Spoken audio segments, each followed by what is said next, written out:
মুশফিক হাসান লিখেছেন, ভূমিকম্পের সময় আমাদের করণীয় কি? ভূমিকম্প শুরু হলে একজন ঈমানদার, যেহেতু এটি আল্লাহ তাআলার আয়াত সমূহের মধ্যে থেকে, নিদর্শন সমূহের মধ্যে থেকে একটি, সেজন্য আল্লাহর দিকে তিনি ধাবিত হবেন, দোয়া করবেন, রোনাজারি করবেন, তিনি ইস্তেগফার করবেন, তওবা করবেন, আল্লাহর দিকে রুজু এবং মনোনিবেশ করবেন। সেই সাথে সালাত আদায় করার সুযোগ থাকলে সালাত আদায় করবেন, সাদাকা করার সুযোগ থাকলে সাদাকা করবেন এবং নিরাপদ আশ্রয়ে যাওয়ার চেষ্টা করবেন। এবং ভূমিকম্পের সময় যে সমস্ত পরামর্শ দিয়ে থাকেন বিশেষজ্ঞগণ আত্মরক্ষামূলক, সেই পরামর্শগুলো মেনে চলবেন।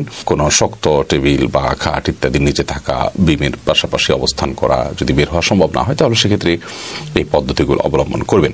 সেই সাথে আল্লাহ তাআলার জিকির ইত্যাদি নেক আমলগুলো করবেন অব্যাহত গতিতে। নবী করিম সাল্লাল্লাহু আলাইহি ওয়াসাল্লাম যখন এরকম কোন ঝড় বাতাস তিনি দেখতে পেতেন, তখন তিনি আল্লাহর কাছে পানাহ চাইতেন যে, আল্লাহ, এই ঝড় বাতাসের কল্যাণ আপনার কাছে আমরা চাই, এর অকল্যাণ থেকে আমরা আপনার কাছে পানাহ চাই। অতএব ঈমানদার যে কোনো মুহূর্তেই এ ধরনের পরিস্থিতিতে আল্লাহর দিকে আরো বেশি আমাদেরকে রুজু হতে হবে। ইনশাআল্লাহ বিদিনা আল্লাহ তাআলাই আমাদেরকে হেফাজত করবেন এবং রক্ষা করবেন।